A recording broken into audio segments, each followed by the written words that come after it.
And there we go. The chat's open for everybody at home. So first thing, we're having a quiz on Wednesday. It's on chapter 10 only. Chapter 10 homework is due on Wednesday. And your take-home quiz is due Wednesday. And you'll see if you've started the quiz already, it's divided into different chapters. And so they'll give you as much. It's actually a great prep for our review for our exam and our final. Okay, yes. Oh, quick question about the extra quiz. So the last, or I think the last chapter that's on there, it's like kind of confusing what like reactant is going with which like arrow. Oh, let me see. Is it like that one going with those two and that one's going with those three? Yes. Okay. Yeah, I was being lazy. Okay, so let's go and talk about our Williamson ether synthesis. So what we found was that when we have our alkyl halides, they are really good at being substituted by strong nucleophiles. And if we substitute an alkyl halide with the hydroxide, all we get is our alcohol. Okay, but if you take one of the other alcohols and like if you take alcohol like methanol or ethanol, deprotonate that, use that as the nucleophile, we now get an ether. Okay, so this is the Williamson ether synthesis. And notice how strong you have to be, what kind of bases you have to deprotonate this. Because water has a pK of around 15, our alcohols are 16 to 18. Which means you cannot deprotonate an alcohol 100% with hydroxide. Okay, so we have to use it, we have to create it usually by putting sodium metal or potassium metal in the alcohol. What it's going to do is it's going to react with the OH group. It's going to give off an electron to the hydrogen, and then the two hydrogens with electrons are going to bind together and you're going to evolve hydrogen gas. But during that process, when it gives away that electron, it turns into sodium plus or potassium plus. And therefore, you can get a solution of this by weighing out your sodium or your potassium very carefully, stirring it up in the alcohol till it all dissolves and all the bubbles stop forming. And now you have a perfectly created alkoxide solution. Now, this is important because when we look at our acidities here, that the acetylide ion is more basic, the amide is more basic, and the carbon with a negative charge on it is more basic, okay, so than the alkoxide. So we're looking for this to act as a nucleophile. And again, we cannot form it with just really well with hydroxide at all.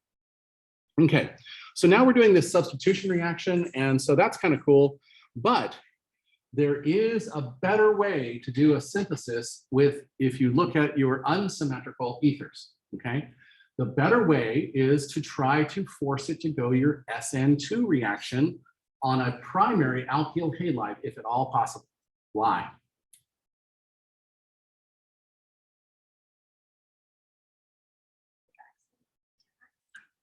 Right, because with that mechanism, you have sterics are really involved, okay? So, and your SN2 reaction goes faster on primary alkyl halides, okay? Once you start getting into secondaries or crowded primaries, we start seeing E2 eliminations because we're using strong bases. So we might get a mixture of products and not do our SN1 reaction. So we have two possible ways to do this. We can do it where we are cutting the molecule here and giving us the small alcohol, okay? So that's a small nucleophile. It's the alkoxide right here, but that's giving us a secondary alkyl halide. Okay, so that's going to be a slower reaction, and now that we have a secondary alkyl halide and a strong base, we might get elimination, an E2 reaction. Okay, but what if we did it the other way? What if we cut it here, such that the smallest part was our alkyl halide, and our larger thing was our alcohol, and it's a secondary alcohol, so it's still nucleophilic. It's not like a tertiary alcohol. So it can still act as a nucleophile. And because it's acting as a nucleophile, there's no possibility of an E2 reaction going on here because there's no carbon with a hydrogen alpha to the, there's no beta hydrogens here. So it can't do an elimination reaction. So the cool thing is by choosing to make the primary alkyl halide as your starting material, you're going to get a much more successful Williamson ether synthesis. All right, question on that? All right, so now let's figure out some other reactions that we have for there, okay? So we just actually found a reaction to turn an alkyl halide into an alcohol, but we also can turn alcohols into alkyl halides. We have different reagents for that, okay? So we can't just attack an alcohol with a nucleophile and expect it to form that alkyl group. Because think about it, the basicity of our halides is much less than our basicity of our hydroxides. But also OH minus is a bad leaving group. OH minus is a bad leaving group. So we want to turn it into a better leaving group, okay? So the way we do that is if we use acid in our system, it can protonate the alcohol first, making it a leaving group of water, a neutral leaving group. It makes it a lot easier to go, okay? So we can do this with primary, secondary, and tertiary alkyl halides with primary, secondary, or tertiary alcohols. And all we have to do is have our acid right here, and it's going to protonate this, and then that's going to leave because our nucleophile will come in and displace it, okay? And we can do it tertiaries as well. And usually in the tertiaries, I think we change the mechanism a little bit, right? Wouldn't we do changing mechanism? So let's look at the mechanisms of those and look at how they go, okay? So first of all, the tertiaries go the fastest, okay? Then the secondaries, and then the primaries, okay? Because we can form a carbocation in the tertiaries. We can't form a carbocation in the primaries. So we're changing mechanism halfway through.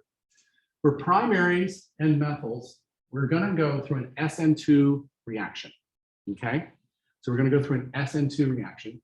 For the secondaries and tertiaries, we're gonna go through an SN1 mechanism, okay? So that's why our tertiaries are faster than that. That SN1 reaction is faster than our SN2 reaction. Why? In our SN1 reaction, we break a bond to form a very reactive intermediate, and it immediately reacts, right? So as soon as you break that bond, it's done. It's reacted with the nucleophile. But in SN2, we have to have enough energy, and we have to have the substrate and the halide come together in just the right way. So it's easier to break the bond. It's faster to break the bond and just have that reactive species react than trying to get both of the species necessary for the SN2 together.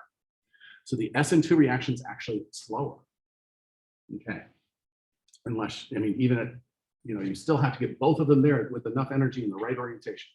So that's why, you know, more collisions are required for that. Okay, so, but the basic idea here is we're going to take the proton from our acid and protonate the alcohol first, okay? So now we have a good leaving group. So now that when our nucleophile comes in, maybe SN2, it kicks out neutral water. Or if we go SN1, it actually kicks out water and gives you your carbocation, okay? So what that means is when we're looking at our stereochemistry, the primaries are always going to give us inversion because it's the SN2 reaction. And the secondaries and tertiaries are going to give us the racemization. Because remember, going through a carbocation, we can attack from the top or the bottom, giving us a mixture of R and S. Okay, so that works really well for some of the acids, but not all of them. Turns out that HI and HBr are more reactive than HCl. And you can see that because they're more polarizable. As we go down the periodic table, they're getting bigger and bigger. They can start making that bond earlier, therefore they react faster, okay? So they'll react that. In fact, chloride is such a poor nucleophile that we actually have to add a Lewis acid catalyst, okay? So in this case, we're doing zinc chloride here. It's a Lewis acid catalyzed.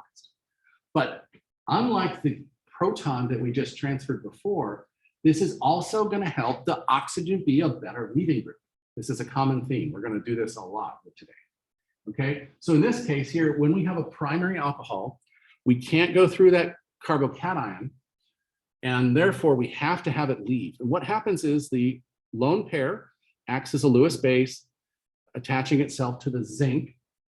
Now the zinc oxygen bond is actually pretty good. It's a pretty good bond. And therefore, when the nucleophile comes in and attacks the back here, this oxygen leaves with the zinc and stays attached to the zinc as a hydroxide. Okay, so zinc is turning our oxygen into a better leaving group. Okay. It's leaving already bound to a metal. Okay, questions on that? So we don't need the zinc for bromine and iodine. We do need it for chlorine. Okay. But that's not the only way to make oxygen a better leaving group. We also have a compound called OSCl2 or SOCl2, thionyl chloride. Thionyl chloride. It's this compound right here. And the reason thionyl chloride works is that it actually reacts with the oxygen first and gives us a better leaving group. So in the case here, we have our alcohol, primary or secondary. We have thionyl chloride, and pyridine is a base. It's required for the reaction to work. It can be catalytic, but it'll do. But then look at our products here. We get an alkyl chloride, SO2, which is a gas and bubbles out of the reaction, and HCl is a gas and bubbles out of the reaction. So it's pretty easy to clean these reactions up. All you do is boil off all your HCl, all your thionyl chloride, or crystallize. So how does it work? Okay, well, again, we're using the alcohol as a Lewis base, okay? But where's our Lewis acid? That sulfur, it looks a little suspicious there. Isn't that analogous to a carbonyl compound? And doesn't our carbonyl have partially positive here and partially negative here? Because the oxygen's more electronegative? Well, the same thing's happening in the sulfur here.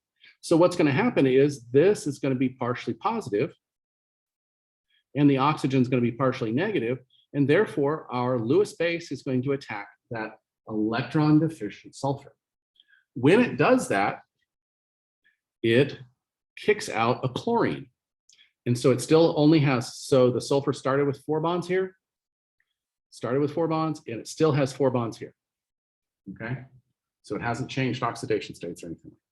But now we have a protonated alcohol, but it's also bonded to a sulfur. Okay, so what's going to happen next is our base is going to deprotonate it and give us our chloride ion, which is our nucleophile now. And now we have an oxygen chemically bound to the sulfur, making it a better leaving group. This is a sulfonyl ester. And so it's now a better leaving group. It's not OH negative. It is now going to leave as an SO2 minus after we hit it with our nucleophile. Right here, it's going to kick out, and then this is going to kick out another chlorine. We're going to have with SO2 and another equivalent of chlorine.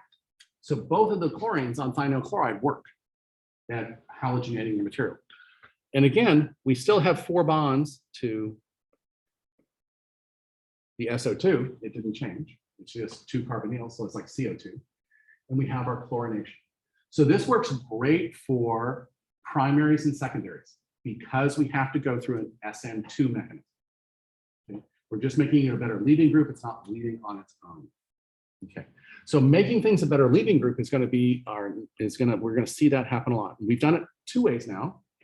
We did it with acid, protonating it, leaving as an alcohol, or leaving it as water. And now we've done it where we built, in 3 ways. We also added to zinc, and zinc held the oxygen as it went away. Here, the sulfur holds the oxygen as it goes away. Okay, so 3 times we made OH a better leaving group by doing our chemistry slightly differently. Okay, so there's another way to do this. This works especially well with chlorine and bromine. It doesn't work as well with iodine, but you can do it.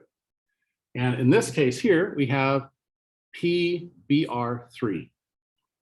And it's not peanut butter. It is PBr3, or phosphorus tribromide. Okay, tribromophosphorus. Now, the reason this works is that the phosphorus is electron deficient. It wants to have 10 electrons around it. It only has 6 electrons around it now. So we're going to use our alcohol as a nucleophile again to create a Lewis acid, Lewis base complex to create a phosphorus oxygen bond right here.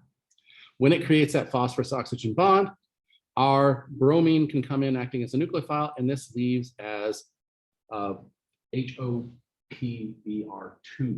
Now that can react again and again, because what will happen is it'll keep taking oxygens and turn into phosphoric acid eventually.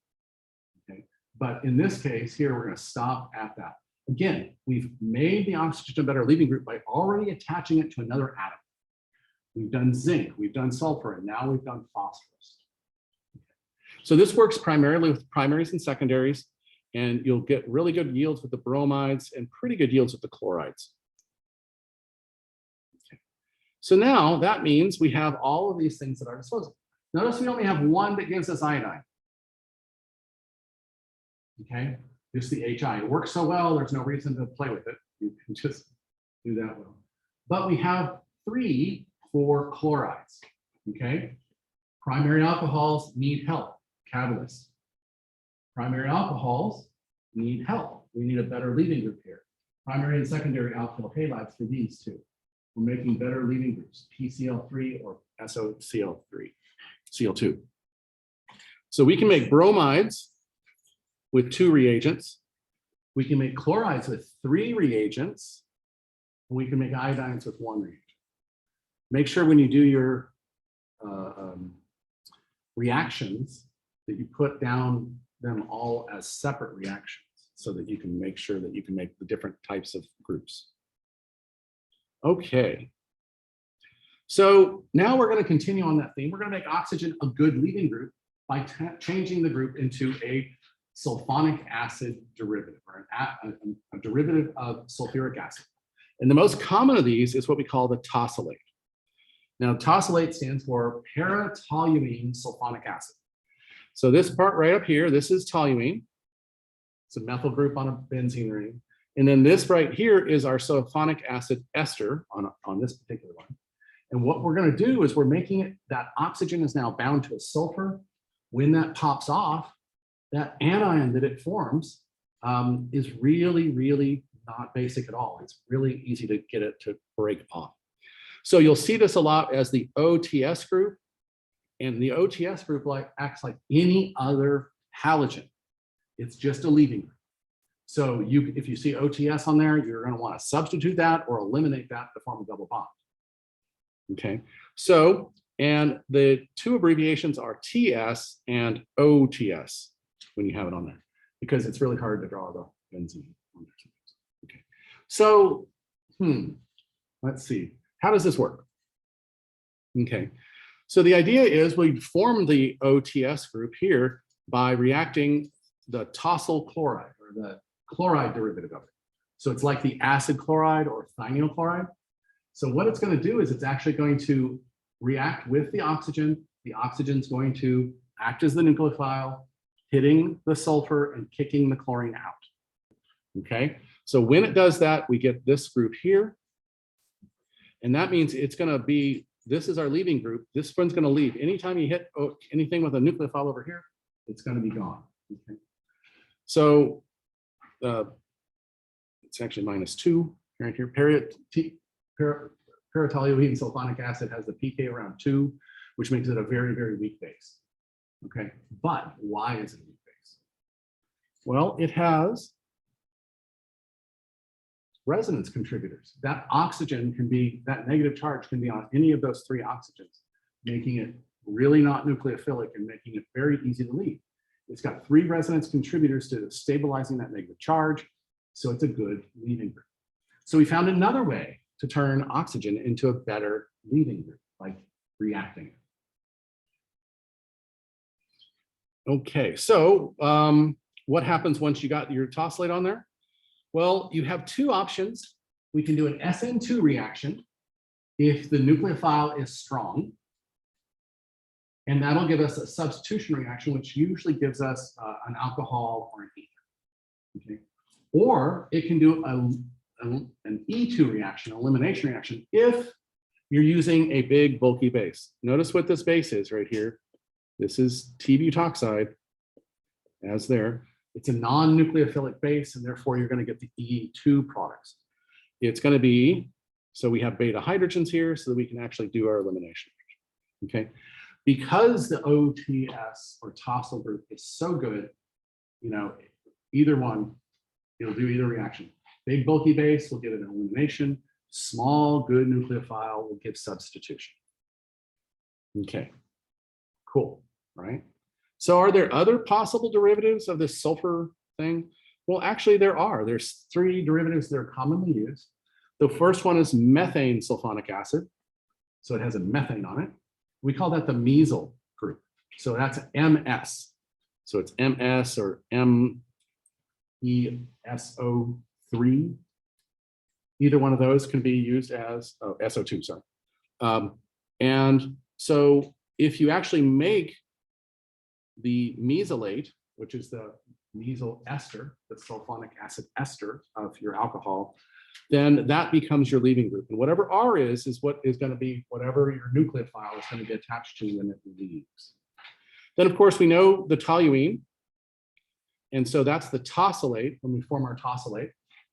And again, it can be hit with an SN2 reaction to give us our substitution products, or a bulky base and give us our elimination products. But now if we take a trifluoromethyl group, adding fluorines to this, we've changed the name again. It's no longer mesyl, it's triflate. So it's the triflate group or the trifle group.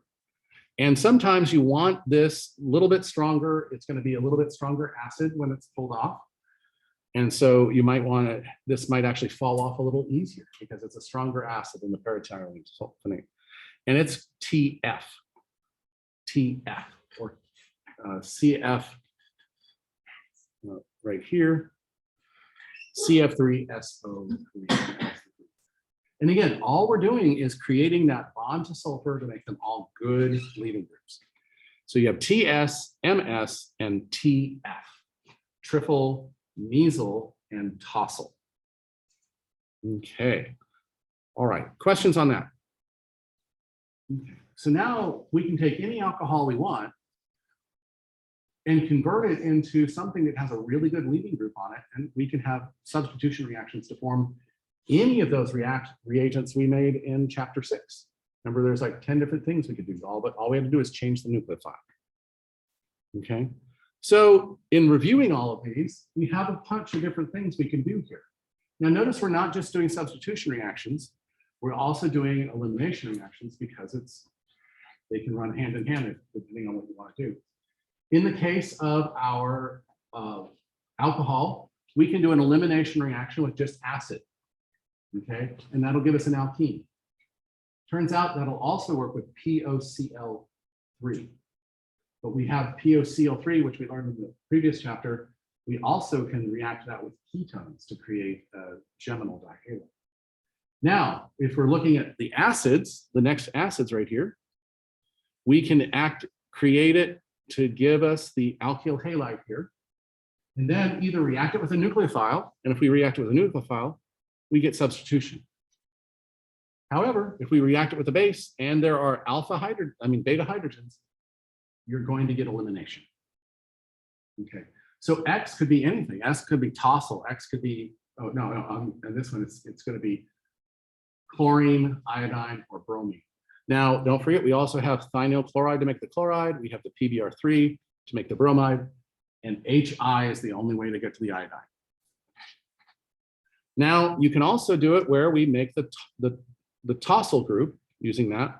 Now, this is our leaving group. Again, attacking with a nucleophile, we get SN2. Attacking with a base, we get E2. So we spent all that time in the last chapter getting our alkenes there, or reacting our alkenes. And now we're going back and forth between alkyl halides and alkenes, and we can go depending on our reagents. So knowing your reagents is really important. Okay, let's see. All right, so what if you want the alcohol on your final product, but you don't want it to react in one of your other reactions? So we have a thing called protection. The strategy is protect the alcohol, run your reaction, deprotect the alcohol, so you have your protection. So we call that protection, reaction, deprotection, okay? This is a common strategy, especially with things with acidic protons. Because let's say you have an acidic proton and you're trying to make a nice, good nucleophile like this acetylide ion. Well, that alcohol is more acidic than that acetylide ion, therefore it's going to just swap and not give us a reaction. We're just going to swap the salt and we're going to be there. And so basically we're not going to be able to do the substitution reaction we want.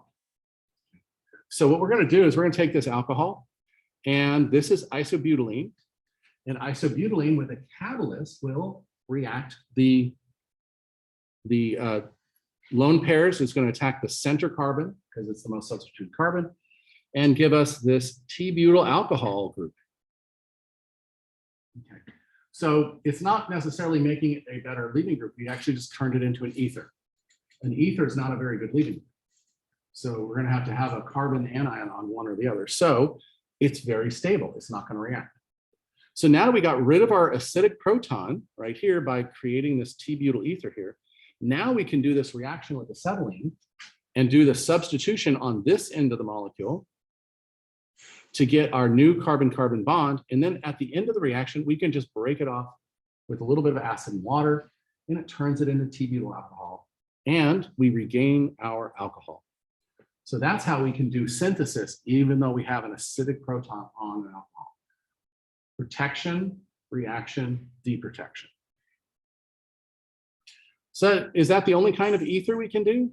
That's a really good one because that tertiary butyl alcohol actually is fairly easy to clip off with acid and water. It just takes a little while. But it's not the only way to do it. One way to protect it is to protect it with a silicon-oxygen bond. And these are called Cylil Ethers. Cylil Ethers. Okay, so what we do is we take some kind of silicon compound with a chlorine on it.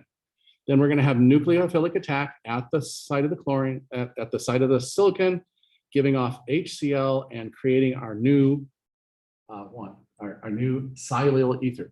And this one is very common. It's called TBSCl2, which is tert-butyl dimethyl chlorosilane, or the chloros at the end on this here.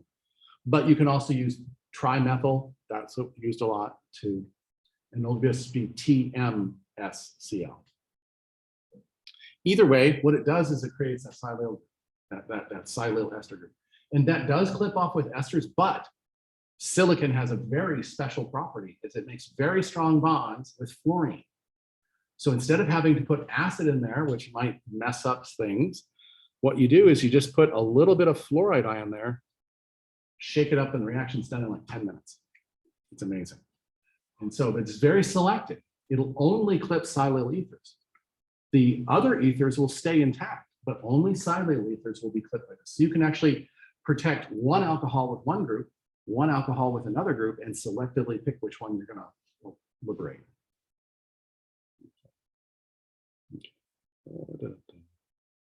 Yeah, all right.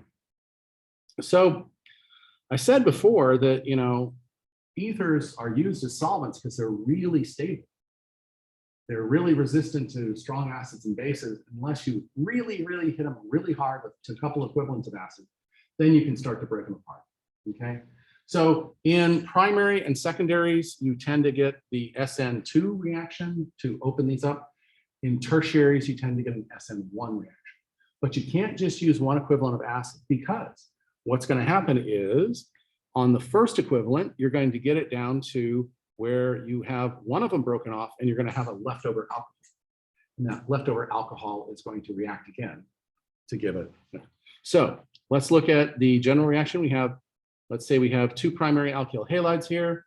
I'm sorry, two primary alkyl groups on this oxygen, and we'll end up with two equivalents of our new bond plus water. That oxygen of the ether turns into water.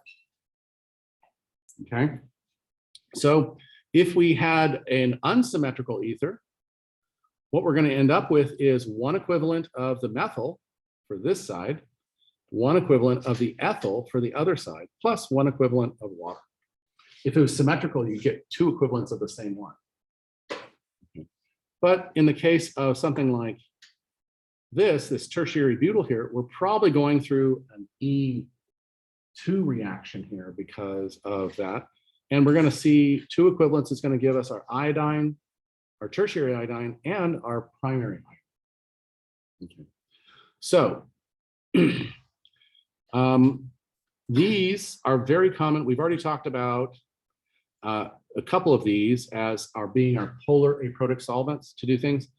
This one we've also talked about. This is another polar aprotic solvent. It's an ether.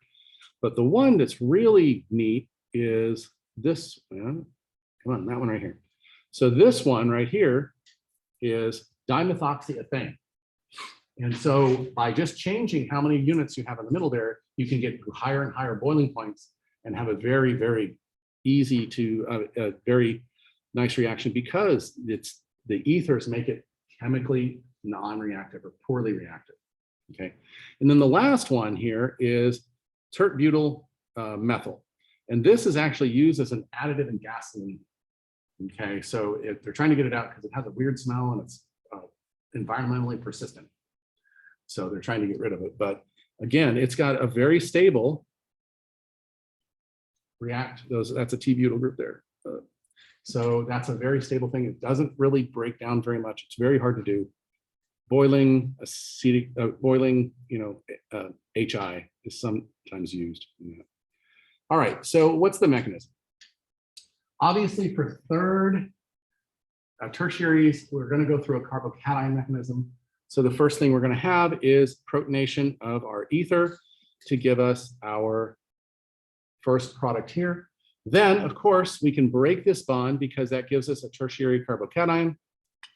And then now that we have our tertiary carbocation, the anion we generated by using that proton gives us our nucleophilic attack, or the SN1 attack. And then we have our alkyl halide. But what about this one right here? Well, we have another equivalent of HI. HI is going to protonate that right there, giving us our protonated alcohol, which now is a good leaving group. And we have a primary.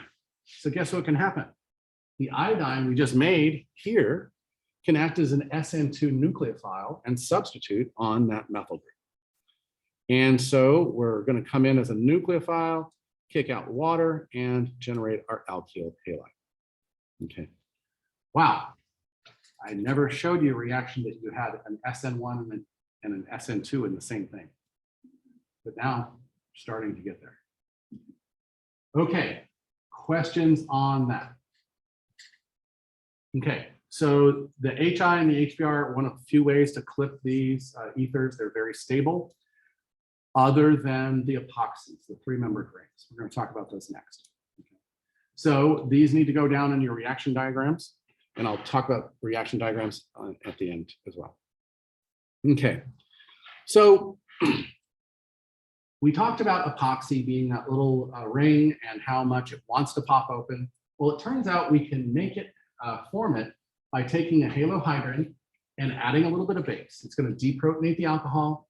That alcohol now is a nucleophile and can attack opposite where the halogen is. Notice that if this came in and attacked here, this halogen is 180 degrees away. So it can actually close the ring, okay? Now, why does it happen, okay? Turns out that in an SN2 reaction, if the two reactants are on the same molecule, they react 5,000 times faster, up to 5,000 times faster. Why? Okay, let's think about a regular SN2 reaction. You have to have two things. You have to have them in the same place at the same time, in the same energy, and in the right direction. Okay, so 1 in 1,000, you're going to get it to work. But you have enough energy in there, they just keep trying and trying and trying. Okay, now let's look at on our things both on the same thing, on the same molecule. You'll have your anion here, and it's just waving back and forth because that's what they do. It's swirling back and forth. anyway, so it'll have a lot more chances to form the bond and kick out your halogen here, because it doesn't have to diffuse. It doesn't have to be there. The molecule itself has enough energy to do it. And so it's so much faster because you don't have to look around for a partner. You're dancing with yourself, as it were. Okay. So these are very fast reactions. Even though there's a lot of strain in there, it's a very easy way to make these. But the more common way to make an epoxy is to use a per acid. In this case, we're using metachloroperbenzoic acid, or MCPBA. Okay, so what that looks like is this right here. Okay, in the case of a per acid, we have one extra oxygen. That's what the per stands for. Okay, it doesn't purr like a cat, but it has the per oxy. So it has an extra oxygen in it. And as it turns out, this oxygen and this oxygen are different. This one's actually partially negative because of its proximity to there. This one's partially positive. Okay, so the oxygens have two different, charges to them. So that means we'll be able to use them to our advantage. Anyway, this MCPBA is used to make epoxies, and then you also end up with carboxylic acid. But you do it with an alkene. Okay, so in this case, our alkene is our nucleophile. Our alkene is the one looking for a partner. So in the mechanism here, the first thing that happens is it kind of happens all at once. Your per acid gets close to your alkene. Your alkene reaches out to grab that partially positive oxygen. Again, this is the partially positive side. This is the partially negative side. Now notice a whole bunch of electrons moving around, okay? So the alkene, I'm gonna do with these blue electrons, come up here to create a new bond with oxygen. So that's gonna be that bond there, okay? Then these electrons that are on the oxygen come down and create the other bond with carbon over here, okay? And then these electrons, oops, these electrons become the lone pair on here. These electrons are going to be the new bond to hydrogen, and these electrons kick in to make our new double bond here. Okay, so it happens all at once, but the thing is our double bond is acting as our nucleophile, grabbing the partially positive oxygen off our per acid, and then we generate the carboxylic acid and our epoxy. Okay, so it's a syn addition. It adds on the same side, and so it doesn't have time to move around. So if your two R groups are on the same side in your alkene, they're going to be on the same side in your epoxy. There's no rearrangement. There's no anything. It just adds across there. Now notice if we add it one way, we get attacked from the top. So the pi bond on the top was the one that was near the oxygen. In this one, we have it on the bottom. And notice these are enantiomers, okay? If you rotate the second one right here, just flip it 180 degrees this way, you'll see that the methyl group right here is going to be butting up against the ethyl group on the other one. And this ethyl group is going to be butting next to the methyl group. Okay, so they are enantiomers. So the cis alkenes will always give cis substituents, trans alkenes will always give trans substituents. If you have 4 substituents on there, they don't move around. There's no rearrangement. Okay, questions on that? So our reagent is MC metachloroperoxybenzoic acid. Okay. So now that we have it, we know that we made it because we want to open it up. That's how we want to use it. So we have actually 2 different mechanisms for it to open up. And those 2 different mechanisms give rise to different products. So this is very important to know your reagents on this one. If you just use a good nucleophile in the absence of acid, so you're having a charged species that has basic you're going to get addition or ring opening on the less hindered side, the side with more hydrogens, okay? So we're going to get substitution here, and then it's going to spring up and give us our OH. So it's going to give us our less substituted side. It has everything to do with sterics, right? Our nucleophilic attack is a kinetic thing, right? So faster is better. And so it doesn't matter what the thermal stability is or the eventual, thermodynamic stability. It's going to attack the easiest place for it to attack, which is the less hindered site. Okay. Now, once we use an acid catalyst, it's going to change the mechanism. When you use the acid catalyst, what's going to happen is it's going to give you more of a intermediate. It's closer to that, the mercurization, oxymercurization, where one side is going to have a positive charge on it, or the other one is. And therefore, you're going to want to have the most stable partially positive charge, which means it's going to be on the most substituted. So we have two different mechanisms for that, and I'll show you why one goes one and one goes the other. Okay. In the case when you have negative charges, you don't have an acid around, first of all. You had a base to burn those negative charges. Okay. You're going to get attacked by these nucleophiles that are negative charges plus nitrogen is good enough nucleophile by itself because of its lone pair. It's going to attack this less substituted side, leaving the oxygen on the more substituted side. So you're going to have a more substituted alcohol and a less substituted other side with your nucleophile. Okay, so it's regioselective. Okay, so anything with a negative charge or nitrogen. Okay, think about it. When I talked about the epoxy thing where you're squeezing out epoxy and one side stinks and one side doesn't, the one side that stinks is an amine. That cures at room temperature. It'll open that ring at room temperature. It's a good enough nucleophile. And it undergoes this SN2 type reaction, and it always attacks the less substituted side of the epoxy. Okay, so what happens if you don't have a good nucleophile? What if you just have like water or alcohol around, okay, or like HCl? What's going to happen is you're going to get an intermediate formed. And the intermediate is going to be this oxalium cation. Okay, this should look familiar. We did this with bromine. Remember, it made a little cation, it made a little positive charge on the top. We also did it with mercury when we did mercurization and demercurization. And in the mercurization, demercurization, we saw that the mercury was always going to stay on the less substituted side and bring out a long bond. Okay, so let's look at the transition state here.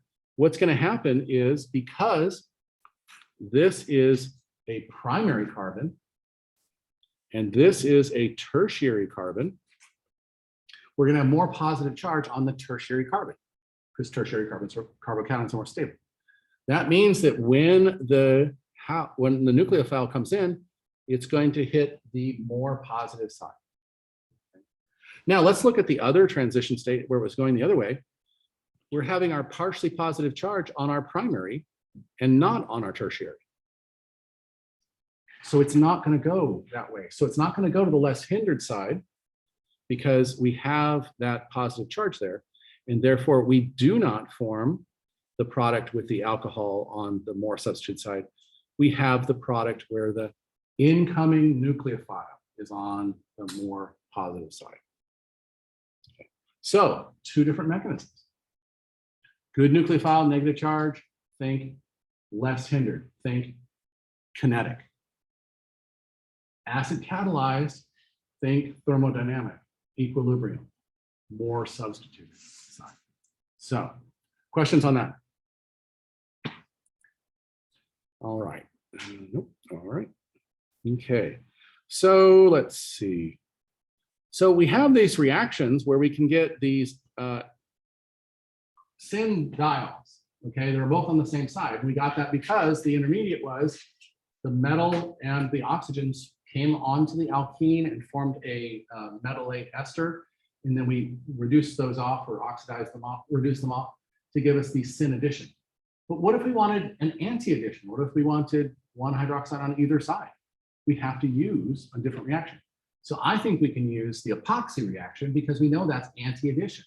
the epoxy reaction is an anti-addition. So what we would do in the case of that, we couldn't just use this. Oh, by the way, cold. That's cold. If it's hot, it'll clip the double bond. Okay, so if we just tried to go ahead and hit this with permanganate or the osmium, we'd end up with the cis diol. Okay, so how do we trick it? Well, we react it with our peracid right here and create our epoxy. And then we attack it with water in the presence of an acid. So it'll give us a ring opening reaction. And we're going to end up with this, and it's an enantiomer. Okay, so the reason is that you don't know exactly, because of those two carbons are identical, they're both secondaries. You can have the OH attack the top one or the bottom one. It's always going to attack from the other side of where the oxygen is bonded, but it could attack either one. So you're going to get enantiomers. So the mechanism is kind of fun. We see protonation like we see before, and we have now a secondary site and a secondary site, both of which can be attacked by water as a poor nucleophile. And then when it does, it'll open up the ring, giving it, if it attacks the top one here, we'll give it this protonated alcohol, which then it can give back to the water and recalculate. So this is catalytic. This is catalytic. We get our acid back at the end, and we'll end up with our our trans diol, and it's an enantiomer. And then if you wanted to turn it into an ether, all you'd have to do is deprotonate them and put them with alkyl groups, and you can have your trans diether. Okay, so now we have a new tool, right? So when you see your cis diols, you'll know alkene plus one of those oxidizers. If you're seeing the trans out and an alkene, you know you have to make your epoxy and open up your epoxy ante. Open up your epoxy ante. Okay, and that is our last slide for chapter 11. So now you have every reaction you need to know for this year, at least, for this semester. Okay, so I had a couple questions about filling out the how to start okay, it's over here. Reaction table. How to start a reaction table and where to go. So you need to start. If you haven't already started it, start it. But what we're going to do, I'm going to go through, I'm going to do 2 or 3 of these, and then we're going to, so you can just get an idea of how to do it.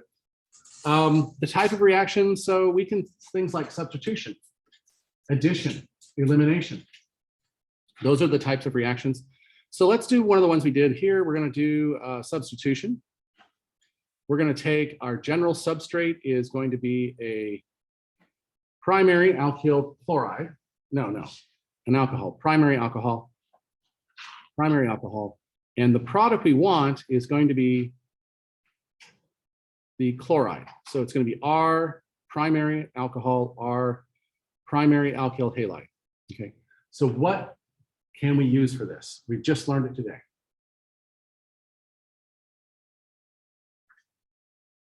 Well, we can use thionyl chloride, or we can use zinc chloride and HCl. So that would be the requirements there. Regiochemistry, it's an SN2 reaction. So that means it is inversion. Inversion. Basic mechanism, SN2.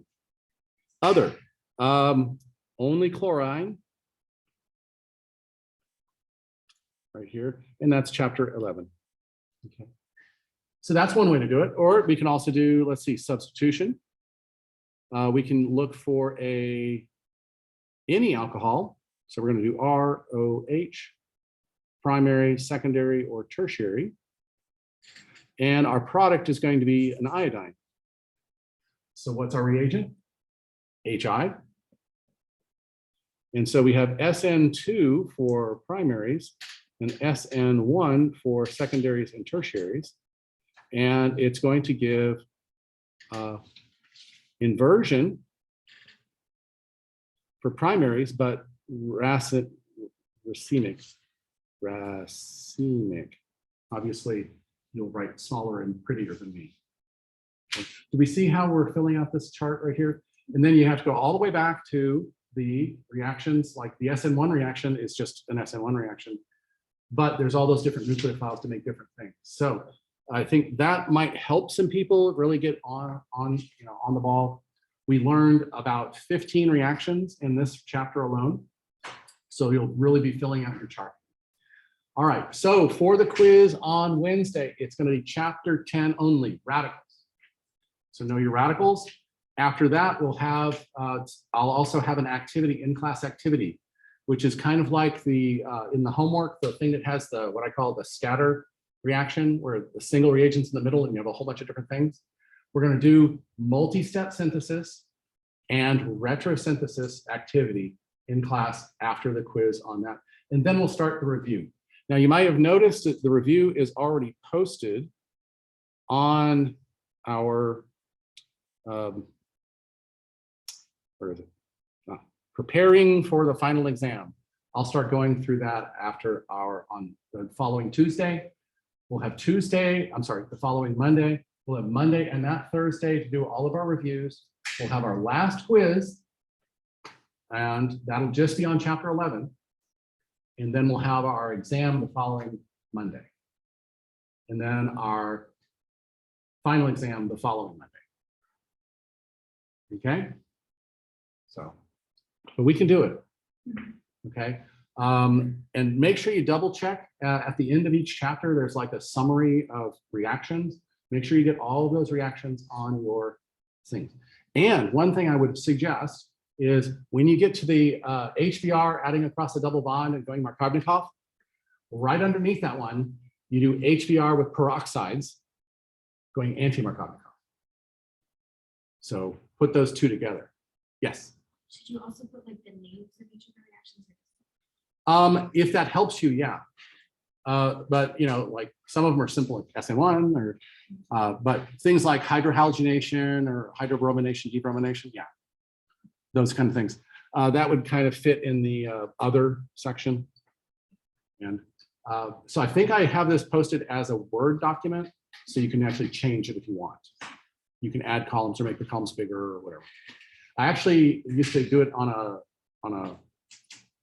the landscape because it gives you a lot more room to write.